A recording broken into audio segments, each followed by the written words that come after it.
Hello and welcome back to Brewer's Bastion, where we brew up new monsters for your D&D table every week. Today, we're looking at a terrifying guardian of the wild, the Stormroot Treant. These aren't kindly tree folk.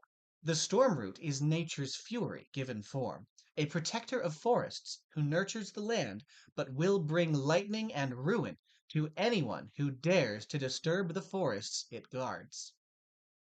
Stormroot treants are massive plant-like creatures that dwell in ancient mangroves and coastal forests.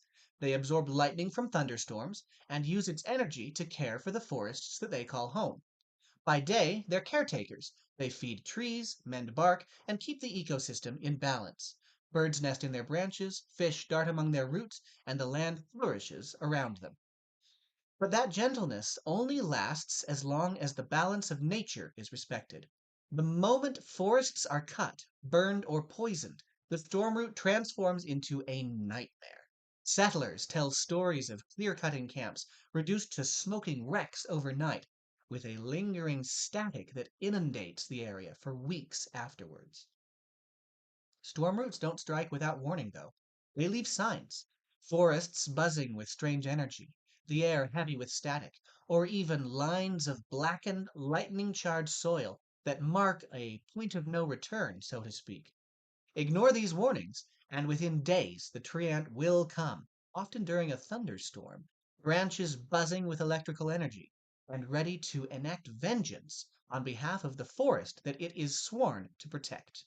Not all of the Stormroot's interactions with humanoids are negative, however. Druids and naturalists sometimes form bonds with these creatures, which are intelligent enough to speak several languages, and will converse with those that they deem worthy of their attention. Circles sometimes consult with these creatures for guidance, and in rare cases, a Stormroot treant might even lead a druidic circle, though usually through a trusted mortal proxy. For adventurers, the treant could just as easily be a relentless foe or a mighty ally against threats that endanger the natural world. So, how does the Stormroot Treant function in combat? Sitting at CR 12, this monster is designed to feel like a boss fight, bringing on the full force of nature's fury. With 250 hit points, 16 AC, resistance to bludgeoning and piercing from non-magical attacks, and straight-up immunity to lightning, this thing's defenses are nothing to shake a stick at. Speaking of lightning, it doesn't just shrug it off. Thanks to its lightning conductor ability, it actually heals whenever it would take lightning damage. And not only that, the next time it dishes out lightning damage after healing this way, it deals maximum damage. So, fighting fire with fire, or lightning with lightning in this case, is a terrifying mistake that your party isn't going to make twice. Its Thunderstorm Warrior ability lets it passively heal every round during a storm, making it almost unkillable if the fight takes place in its ideal environment. When you're fighting in a thunderstorm, its minor weather control ability allows it to call down a lightning strike every turn in a location it chooses as a bonus action. That's a big extra chunk of damage layered on top of its already devastating attacks. Or, thanks to its lightning conductor ability, a great way for it to heal itself as a bonus action while also empowering its next attack. And to make it really feel like a boss monster, complete with minions, Rooted Vitality allows it to animate 3 trees within 60 feet as awakened trees, essentially summoning allies mid-combat to divide the party's attention. Its actions include a powerful electrified limb attack for single targets, or a thunderclap strike AoE attack perfect for punishing parties that stick too close together. Finally, since the Stormroot Treant is based on mangrove trees, its preferred environment of waist-deep water is served well by its recharge ability, Electrify Water, which allows it to deal massive damage to groups of creatures standing in the water as it sends an electrical charge surging across the conductive battlefield. Oh, and let's not forget, creatures wearing metal armor must save against the ability with disadvantage because of their conductive clothing. So, how do you use the Stormroot Treant in your campaign? First off, lean into its lore. This isn't just a random monster to throw at your players, it's an event. There should be ample build-up telling the players that this is coming. Warnings given by the Treant, druids that come to plead with a logging community to stop, for their safety as much as for the forest, and snippets of lore that suggest that something has been destroying similar communities along the edges of this forest. Your players may even be there as intermediaries as the attack begins, and will have to choose whether to fight the storm alongside the clear cutters or flee and let nature mete out her just vengeance upon the community. And don't forget the druidic connection. Maybe the Treant fights alongside druids, or maybe the players can win its respect by proving themselves as defenders of nature. The Treant doesn't have to be a villain.